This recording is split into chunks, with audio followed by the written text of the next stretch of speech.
Assalamualaikum warahmatullahi wabarakatuh. Kenalin, nama aku Nurisa Mulyana, nomor BP 1910232022. Aku dari kelas dasar Fisiologi Tumbuhan Tanah A.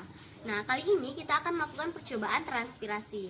Kalian tahu nggak sih apa itu transpirasi? Nah, transpirasi adalah peristiwa hilangnya air pada tumbuhan dalam bentuk uap air melalui stomata. Nah, transpirasi ini terjadi tentu karena ada faktor-faktor yang mempengaruhinya. Apa sih faktornya? Faktornya ada dua, yaitu faktor internal dan faktor eksternal. Faktor internal yang pertama yaitu banyak dan lebar daun. Semakin banyak daunnya atau semakin lebar daunnya, maka transpirasi tentu akan berjalan lebih cepat. Yang kedua, itu ada banyaknya stomata. Nah, transpirasi ini terjadi di daun, tepatnya pada stomata. Nah, apabila stomatanya itu banyak, maka laju transpirasi juga akan semakin cepat. Yang ketiga, itu ada kutikula. Kutikula adalah lapisan lilin yang ada pada daun. Nah, tebal atau tipisnya kutikula ini akan mempengaruhi daun. Semakin tebal, maka laju transpirasi juga akan semakin lambat karena lapisan lilin menghambat keluarnya air. Nah, faktor kedua yang mempengaruhi transpirasi adalah faktor eksternal. Yang pertama itu ada suhu. Semakin tinggi suhu, maka semakin mudah air menguap dan semakin cepat laju transpirasinya. Yang kedua itu ada cahaya matahari. Nah, stomata akan membuka lebar saat cahaya matahari mengenainya. Maka apabila cahaya matahari itu banyak, maka laju transpirasinya juga akan cepat. Yang ketiga itu ada angin. Nah, air yang menguap akan disapu oleh angin sehingga memungkinkan proses transpirasi selanjutnya akan terus berjalan.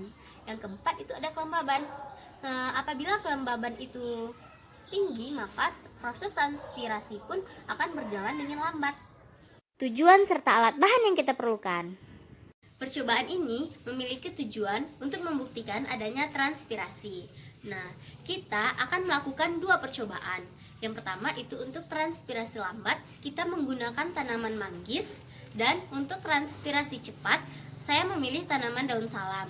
Nah, di sini saya sudah menyediakan dua alat untuk melakukan percobaan, yaitu tali rafia dan plastik yang digunakan untuk membungkus daunnya selama kurang lebih 2 jam. Nah, untuk daun yang kita bungkus, usahakan daunnya itu tidak terkena penyakit atau dalam kondisi sehat. Nah, kalau daun seperti ini tidak bisa kita bungkus karena sudah terkena penyakit ataupun hama.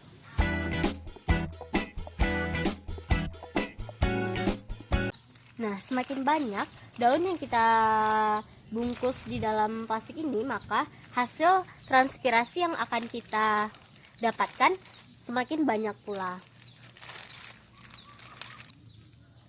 Nah, kita ikat jangan sampai ada celah atau misalnya pun nanti air yang masuk ke dalam plastik ini. Nah, pada percobaan transpirasi lambat, kita menggunakan tanaman Gracillia mangifera atau sering juga dikenal dengan tanaman manggis.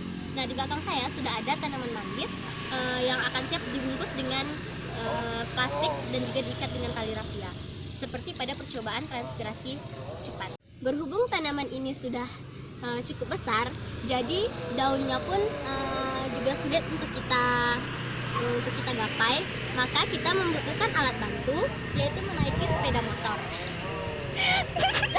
Tanamannya dibungkus dengan memasukkan beberapa helai daunnya ke dalam plastik. 2 jam kemudian, setelah kurang lebih 2 jam, dapat kita lihat hasil dari transpirasi daun salam berupa uap air seperti ini.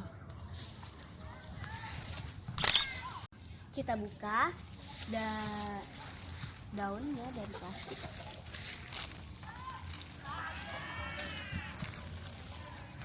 Nah, hasilnya.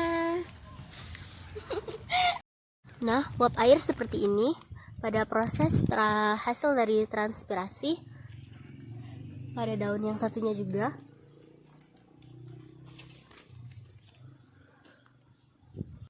Kita buka ikatan dari tali rafia tadi.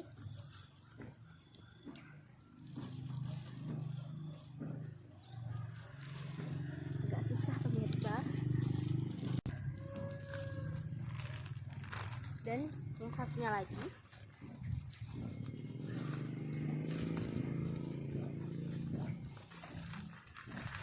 Setelah kita melakukan dua percobaan tadi, maka saatnya kita membandingkan hasil dari transpirasi antara tanaman salam dengan tanaman manggis.